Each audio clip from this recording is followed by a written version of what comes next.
What's good, Tinfoil Gang? Week 6 is here, and we've been blessed with another episode of Silo. This one is called Barricade, and we'll be spending almost the entire episode in Silo 18. To the point, Silo 18 is a powder keg. Tensions are high, and you get the sense that things could go south at any moment. The fugitives from Mechanical managed to escape Bernard's clutches in the last episode, but he's only just begun putting the pressure on them. Not only that, but the newly minted Sheriff Billings' investigation into Cooper's death has led him to a conclusion that puts his convictions to the test. Now, before we begin, I gotta state the obvious. This video will be full of spoilers, so pump your brakes if that's not what you're looking for. Shout out to the channel patrons. These brilliant gangsters are the execs of the show. Thank you so much for what you do. Also, a big shout out to the newest members, Maggie Thompson, Mag Day, and Matt Micklick. And I'm starting to think that you guys are doing this alphabetically. Seriously though, much love. Look forward to seeing your name in the closing credits of every video going forward. Alright gang, you know what time it is. It's time to dive.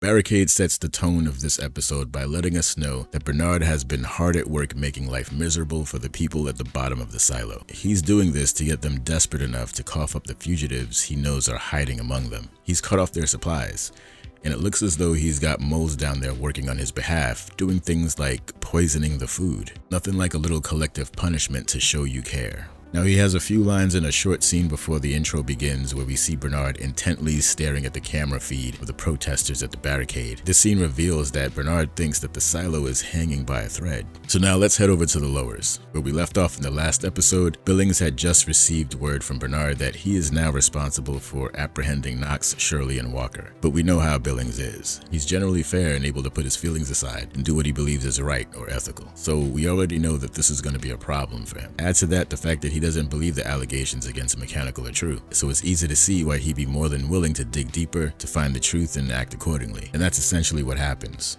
He manages to get Pops Nichols to come down to the lowers to perform that bullet removal procedure that Patrick needed so badly. This is a good thing for Patty because their first option didn't instill a whole lot of confidence. They needed to get an expert. There are two things that stand out about this situation. Pops is still on his rebellion streak, and we have to assume he must be inspired by Juliette's bravery. This is what's getting him to act. He could have said no and avoided all of the risk, but he chose to get involved. The other thing is more of a question. What is Billings hoping to accomplish big picture? Does he truly believe he'll be able to unseat Bernard and Sims by exposing this cover-up? I wonder if he is more or less using this as a pretext to go at Sims and Bernard, using the pact as justification. Now, Shirley and Knox have every intention to keep this fight against the Silo elite going, but there's still that problem of the blockade that's threatening the lives of everyone down there. But they do have plans of their own. One is to gather up a truckload of weapons courtesy of Knox's friend in the fabrication department. It turns out that the other favor Knox wanted from that department was for them to make weapons exclusively for Mechanical. The other part of the plan involves getting access to more of the floors above them because it means they'll be able to get food from the agricultural levels. So they come up with this plan to remove the barricade that Judicial erected, and they plan to use a saw to cut through the ceiling in a separate location. The point here is that they'll pose a threat from two angles should there be any real conflict. They get a healthy infusion of fresh food from level 122, so this should buy them some time, because the folks down there are getting nervous about the prospect of either starving or giving up Knox, Shirley, and Walker to the raiders. In fact, when Knox and Shirley try to talk to the crowds in the cafeteria, things weren't looking too good until Walker pipes up and reminds everybody that the entire point of the blockade is to pressure them into fighting with each other. If that happens, then Bernard wins. Walker also reminds them that recognizing who your real potential allies are is hard when basic needs aren't being met, but they have community, the best defense against that. Amundsen definitely chose a bad time to be head of Judicial Security. I almost feel sorry for the guy. Almost. Anyway, he's just gotten word that the rebels in Mechanical are planning to gain control of more real estate in the silo, so now they're on full alert. Billings is paying Walker a visit in the workshop in the next scene. Now, Walker's been very worried about Carla because she has no idea where she is or what happened to her. So when Billings starts asking her for help on his case, she sends him on a side quest. She wants info on Carla in exchange for testimony, and Billings, being patient as ever, complies. Can't forget about the Lucas Cal situation. He's still working on deciphering that coded message for Bernard, and while he hasn't cracked the code yet, he's been making some progress. Enough to impress Bernard even. So we do learn that this Salvador Quinn character has a daughter named Allie, but that's about it. Now later on, Bernard swings by Camille's desk to question her about her actions. If you recall, she helped Knox and Shirley by hiding them from an angry mob, and we're still not sure why she did that. I was hoping we would get an idea of what she's up to here, because she seems to be hiding what she did from Robert too. Now, Camille is quick with the wit, so she's able to fend off his questions, but before he walks away, Bernard implies that she's been working against Robert and he knows it. And you can tell that she's feeling a little bit nervous about that. This one is still a mystery. She could be acting on her own behalf, but we need more to go on. Expect Bernard to use this as a wedge against them. He'll definitely tell Sims about this. So Bobby finally gets his chance to get in the game. This is because one of the guys in the surveillance room reaches out to him. He's got a tip from his aunt. He tells Bobby that Mechanical is planning to send out a second group to burrow through the floors. I guess since Amundsen brushed him off, he's given this info to Robert. Either way, Robert takes the information, but he doesn't even say thanks.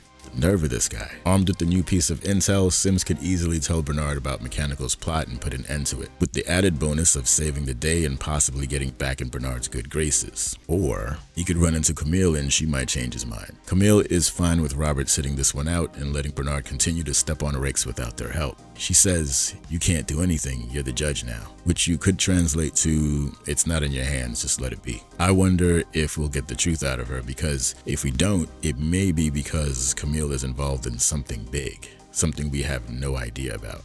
So Pops has removed the bullet from Patrick's shoulder successfully, so Billings kept his part of the deal. But when it's Patrick's turn to spill, all of a sudden he doesn't feel like talking much. Again, Billings has been super patient with everyone up to this point, but this is the final straw. Billings empties the room and he seems to be doing everything he can to restrain himself when he threatens to have Patty hauled up to judicial if he doesn't talk. This sobering threat is enough to get Patrick to comply. Great choice by the writers, because a violent reaction from Billings would seem out of character, but this response seems like exactly what Billings would do if his patience runs out. Now Patrick confirms that he was hired by Sims to create a ruckus and blame it on the protesters, but that's only the half of it. The ensuing conversation is eye-opening for Billings. Patrick tells him that the surface is a paradise, more beautiful than he could ever imagine, and it makes sense that he would believe that because he saw the cleaning video and the holographic projection of the outside. So he believes that this is the truth that's been hidden from them all this time. Juliette needs to get back to the silo like yesterday. Quick side note, the writers added a line in this conversation that puts the whole memory erasing drug thing into question by implying that it might not even be real. So this is a to be continued. Now, one of the best scenes is when Bernard visits Meadow's body. He's obviously torn up about it, but it's crazy to hear his rationale. In his mind, he ran the numbers and followed the playbook perfectly, but he did not see this problem coming. It's interesting how he doesn't see his own responsibility in her death. He's conflicted between the love he felt for Meadows and the rigid, unwavering adherence to the system and his obligations to it. Bernard truly believes he did the right thing, even though it pains him, but at the end of the day, he says it wasn't his fault. Anyway, I think we haven't seen the end of Bernard's revenge tour. More to come. So it's time. Judicial has responded to the threat by bringing out the firearms while Mechanical is gearing up to make their big move. Then, once again, like a bolt out of the blue, Camille pops up in full raider gear to warn Amundsen about the two-pronged attack. Fortunately, no body bags are needed today. Judicial draws down on Mechanical, but they respond with the promise that they have the numbers to win this in the end. Amundsen makes a wise choice and cedes 10 floors to the rebels. Bernard is pissed. Now the people of Lowers have food, and that puts a damper on Bernard's plans to starve them into submission. So back over to Billings. He still needs that testimony from Walker. So he returns to her with what he's got on Carla, which isn't much. The only thing we know for sure is that Carla isn't being kept in the usual places, so she may be in the same place where they were keeping Patrick. I'm willing to bet the pack doesn't look too kindly on shadow prisons. So Knox and Shirley are back from all of the excitement. They're celebrating a win with a drink, and that's got them feeling a bit romantic. Now, I thought I got a whiff of this in that early scene when Shirley is tending to Knox's injury, but I didn't see this coming. Just when things were starting to heat up, Billings burst into the room because he still needs their accounts of what happened. The two give Billings their word that they would be willing to testify. So Billings is feeling pretty confident that he's got a case, and hopefully this spares them from the injustice that they've been barreling towards since they left the uppers. He gets on the horn and tells Bernard that he will not be arresting them, and that he intends to do a full investigation into the events that led to the allegations. This is not good for Bernard. He just lost one of the key tools for power. Billings is going through some changes as a result of recent events. At a dinner with Kathleen, she notices that the tremor in his hand is gone. He's got a steady hand now. So what gives? Kathleen seems to think it's a matter of the mind. So is she right? Is this a clue that his condition is psychosomatic? Could it really be that silo life has this kind of effect on people?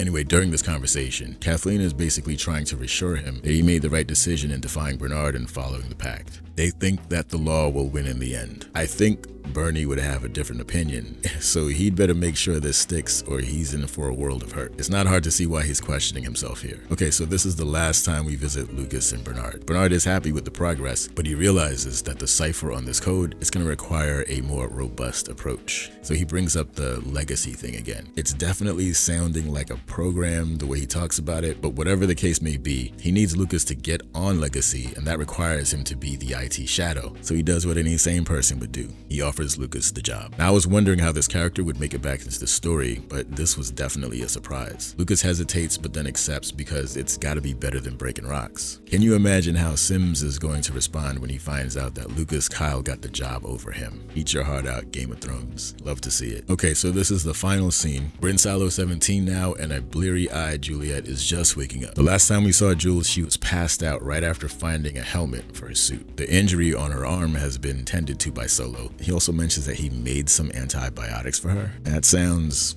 advanced. Anyway, the point is he nursed her back to health, but now he's in the mood to make some demands. Solo tells Jules that if she wants her suit so she can head back to Silo 18, well, she's gonna have to drain the water from his silo first. Yeah, this Solo is full of surprises, ain't he? That childlike exuberance isn't as charming as it used to be now that we're seeing it from the other side. So she's essentially a prisoner until she does another side quest. Juliette's been trying to leave this silo for what, 4 episodes now? It's starting to look like it's gonna take at least a couple more. I don't hate it, to be honest. I prefer the style of sticking to one silo for the episode and moving the story that way. I'm gonna give this one a 4 out of 5. It's another solid episode. Remember, this is for the book agnostics out there. I've got a couple of questions that came up for me. So Camille seems to be acting independently from Robert. Do you think they're on the same page, or is she doing something on the side solely for herself? And if so, what do you think her goal is? And the second question I have is, Sims is not going to take Lucas's promotion very well. Is this the match that's going to light the fuse between these two characters? In other words, do you think Robert and Bernard are actually going to go head to head here? Is this the beginning of that? Anyway, that's it for now. I hope you enjoyed the video. If you did, you already know what to do. Shout out to the patrons and the rest of the Tinfoil fam. I see you. Remember to always try kindness first. And until next time, off you go.